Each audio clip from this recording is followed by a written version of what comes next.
It's the third and final qualifying day here at the Indianapolis Motor Speedway. It is a beautiful, sunny, and 90-degree day at the famous 2.5-mile super speedway. It is bump day, turning in live for our final 6 entries to hit the track. Stephen Colon, Sarah Taylor, Dominic Martinez, Luna Bennington, Jeremy Mead, and Ricardo Garcia all are drivers left to qualify here at the world-famous Indianapolis Motor Speedway. We had 12 drivers partaking in our bump day. 13 of them. We've already had our 7. We now have 6 left to go as it's Stephen Colon in the number 67 machine ready to get off and underway for his out lap. He's going on to his out lap now, entering the speedway.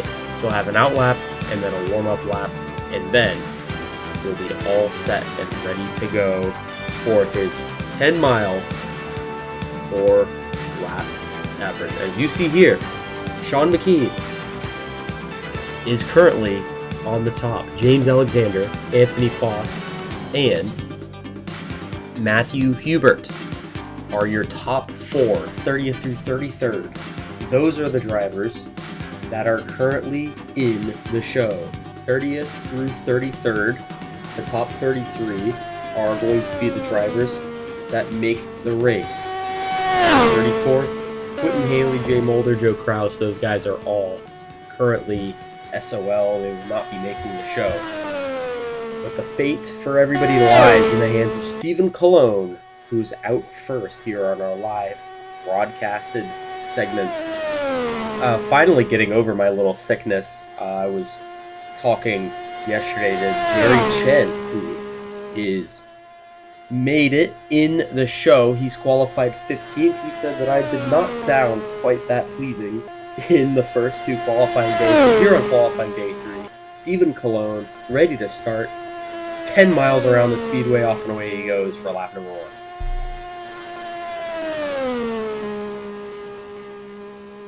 A beautiful Salesforce, or I believe that's Salesforce, number 67 machine, piloted by Jared Hildebrand previously.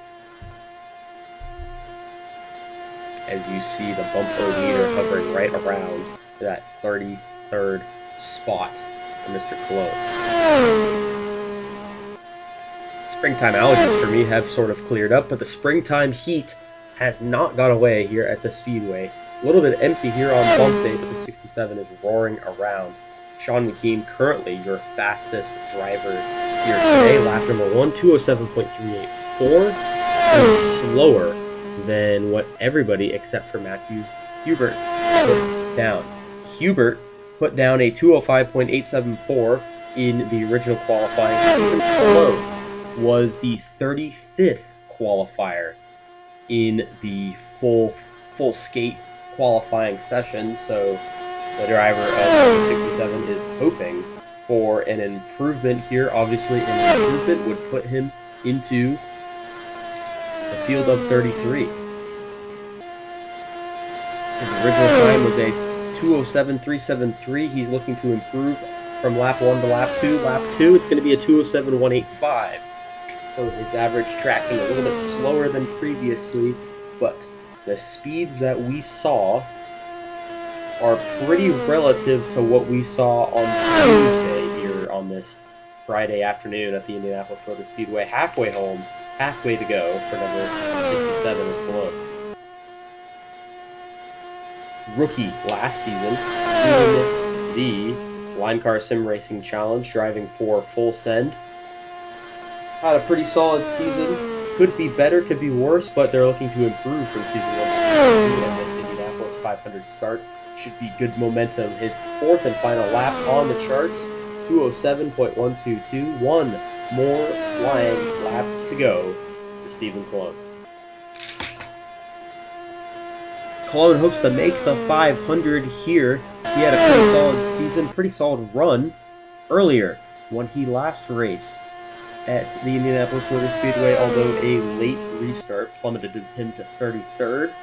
But all he hopes is to be 33rd corners here. Entering the final 2 corners a little bit wide out of turns 3 into turn 4. Coming to the start-finish line, the checkered flag in the air. Stephen Cologne to the stripe. It's going to be 206.941. It's going to be an average of 35th once again for Cologne. So the 67 machine will not be in the show for the Indianapolis Fire. But a great effort nonetheless for the driver of the 67, but he will not make the show, unfortunately. Coming out next, Sarah Taylor, driver the number 45, a rookie. First time that we have seen her in LIMECAR competition will be when the pressure is highest, when the stakes are up most. Bump day for the Indy 500. Lap 1, off and away she goes.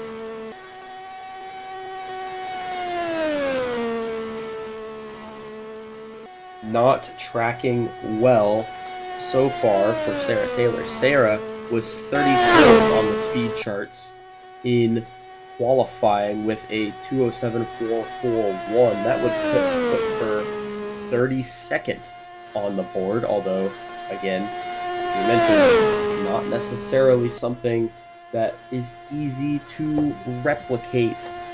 Coming through turns 3 and 4 onwards to lap number 2. We'll see where lap 1 stands on the charts. Bumpometer not looking favorable. 205.943. The accelerator is going to have to hit the floor a little bit harder on this next lap. A little bit wind. Not as much wind as we saw in qualifying or pole qualifying, but there is still some adverse conditions. People in the turn 1 stands are facing a little bit of a nice cool breeze. Sarah was 18th in full field practice and 6th in rookie practice, so the speed is there for the 45, but it looks like the setup is just not there. It's tracking downwards here on the scale. We'll see where this one pulls up. 206.441, a little bit faster, so the accelerator was able to get down there. Lap 1 has been a struggle for some drivers that we've seen, but Taylor, we'll see where she's able to land here. Halfway home, halfway to go for the driver of the 45. The empty cavernous grandstands are going to be full of fans. 350,000 of them will be cheering you on, but in this bump, they are almost all but empty as it seems. Coming to the line for lap 3, 206.264 with 2.5 miles to go. These stands feel all but empty as you roar around them in this bump day. The pressure is high, the stakes are highest. To make the field of 33, you have to be on your A game. This qualifying is more intense and honestly more important than qualifying on day 1.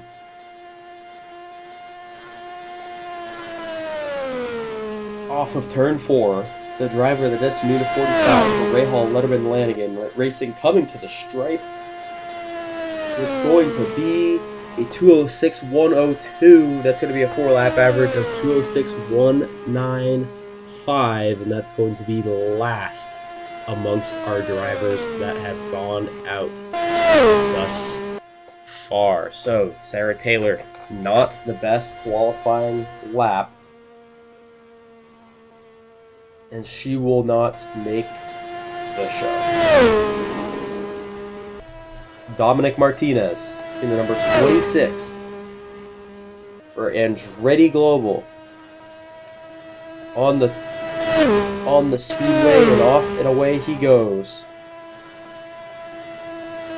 10 laps, or 10 miles, 4 laps starts now for the driver of the 26. Another rookie who competed in rookie practice in the and then also in the all skate. Rookie practice was 2nd. All skate 38th. And did not have the greatest qualifying session, albeit was 33rd on the charts. A big wiggle there for the 26. Was 33rd on the charts on Tuesday with a 207.526.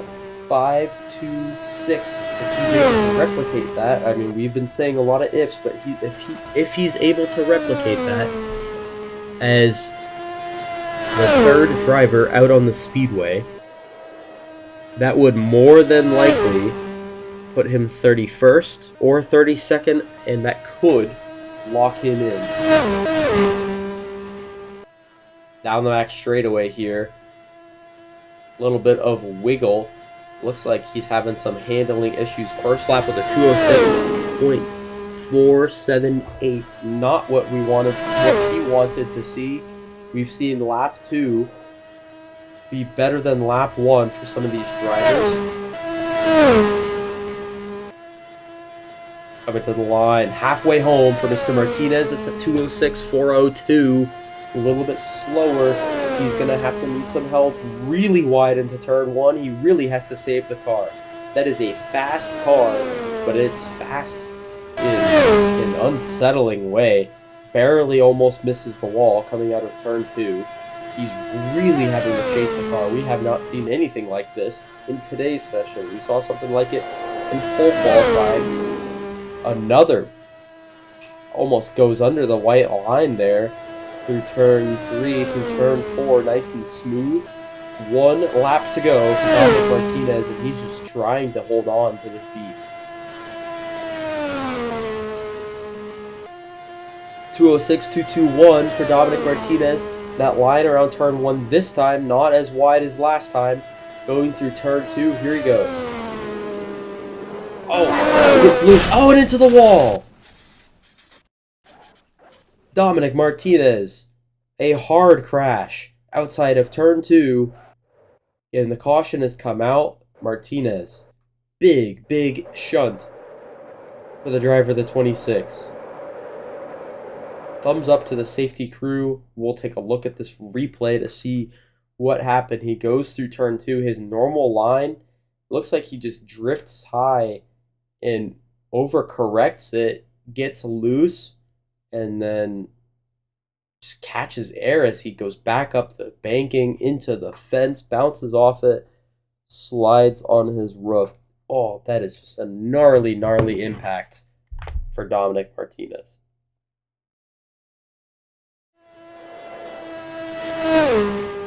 Here's another look at it.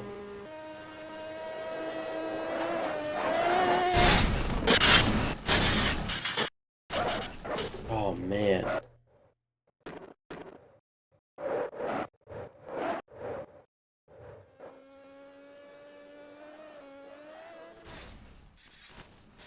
I think we'll have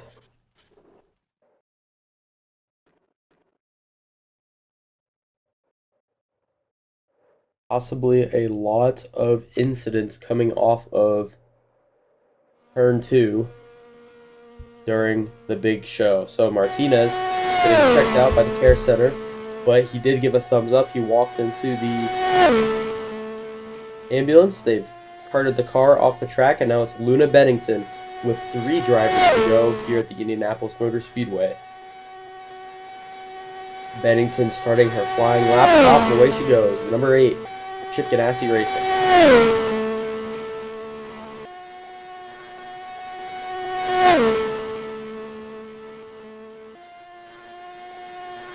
Nice and smooth through turn 2 is what we like to see. Luna Bennington, no stranger to having to race their way in to some of these races. Was an open car in the duels, had to race their way in, finished 4th in Daytona 2, en route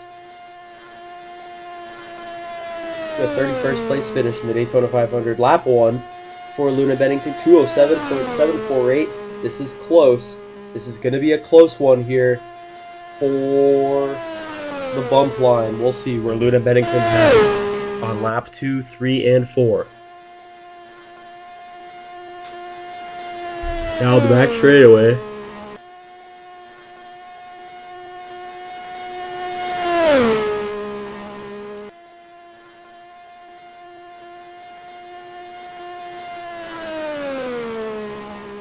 Nice and smooth for turns 3 and 4, which is what you wanted to see.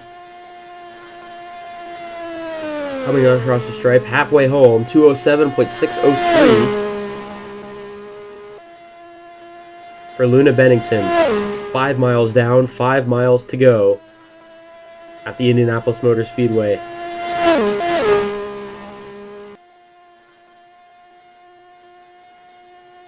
I think if you're Luna Bennington, you see the bump-o-meter creeping slowly and slowly upwards, but you're going to have to exert a little bit more out of your car here in the next lap and a half.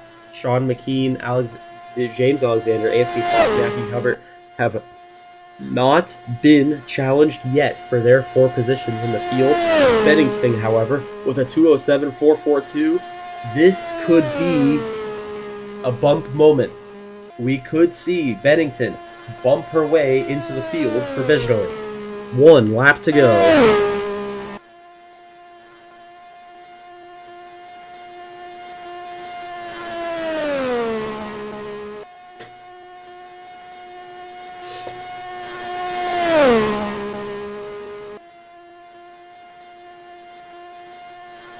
Three and 4 for Bennington. We'll see where this tracks. As long as it stays consistent, we'll see Luna Bennington provisionally with a 207.331, provisionally 32nd on the charts. 32nd for Luna Bennington with 2 drivers to go. Jeremy Meade and Ricardo Garcia. Meade in the driver, the number 27 for Andretti Global. What will he have in store?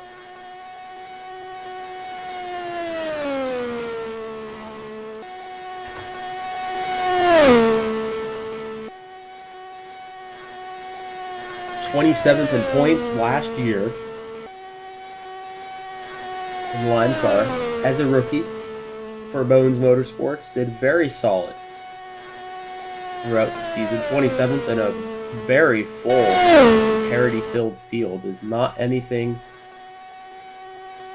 to turn your nose down at.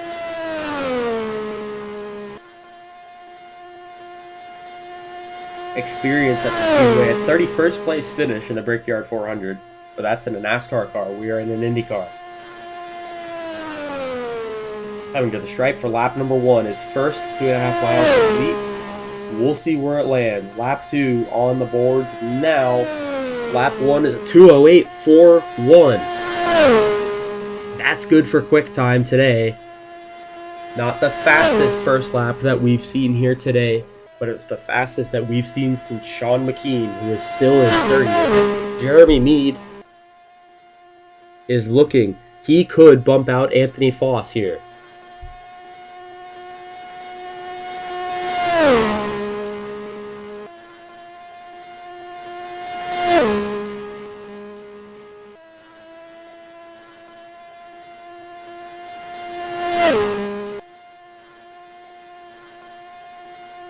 Five miles down, 5 miles to go. It is a 2:07.912 for Meade. Quick, slowing down a little bit, but staying super consistent as we see the driver of the number 27 roaring down the back straightaway. We still see he had a little bit of a scary moment going through turn 2, got way close to the wall, but the Andretti Honda is powering him forwards.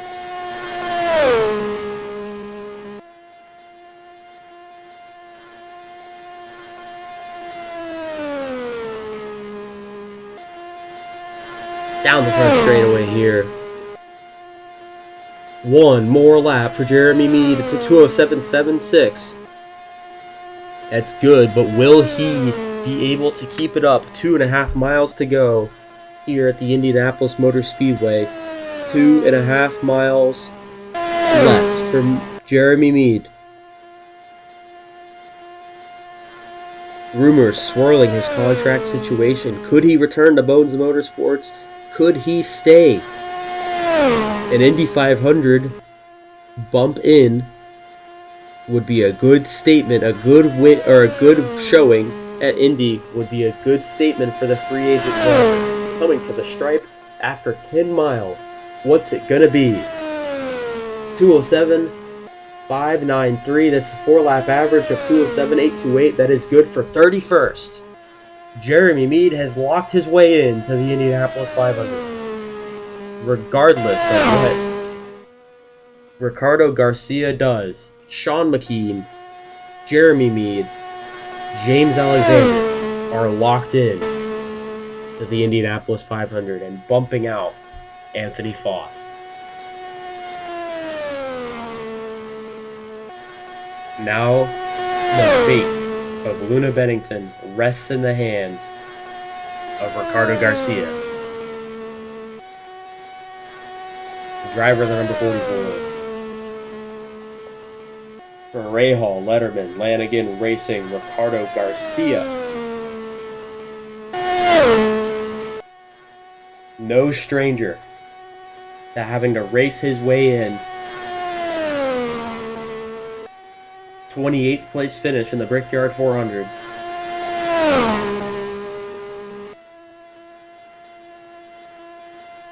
During practice was not, well, I would say he was middle of the pack. He was 17th in practice. Coming to the stripe for lap number 1, 208.54. That's the fastest first lap we've seen all day. Garcia pacing faster and faster still. His meter is staying at the top. He could bump McKean from 30th. Bennington has to be, she has to be worried sick here, seeing how quick this 44 has been. They've shown the speed, as I mentioned, 17th in practice. In qualifying, they were 30th, just barely slower than Henry Guo by 0.05 of a mile an hour. Lap 2 is a 208.573. It's faster. Oh my goodness, it's faster for Garcia. He's going for a quick time here.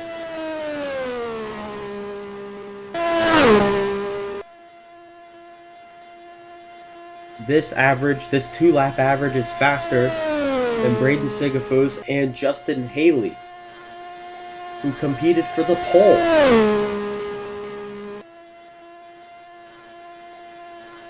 Small wiggle coming out of turn 3. A trend that we've seen down the front straightaway. White flag in the air for the flag man, Ricardo Garcia. 208.267, or 287, excuse me. A disaster would have to happen for Garcia to not make it in. Bennington.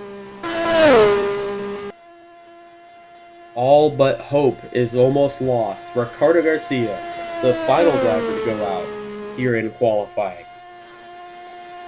A driver who has had an up-and-down career, an up-and-down year. He just wants something positive to happen. Well, guess what? Ricardo Garcia, you are in the Indianapolis 500.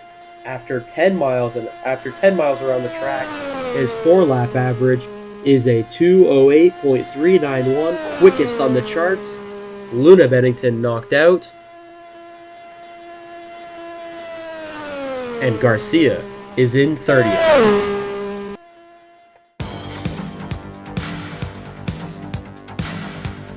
Here are your bump day results. Garcia, McKean, Mead, and Alexander are your 4 to make it in to the Indianapolis 500.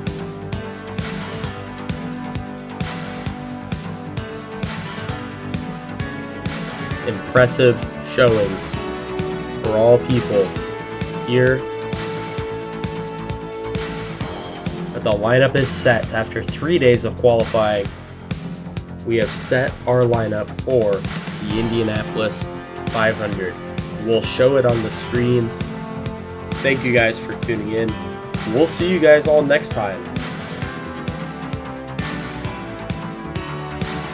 As next time will be time for the greatest spectacle in motorsports, the Indianapolis 500, on Monday.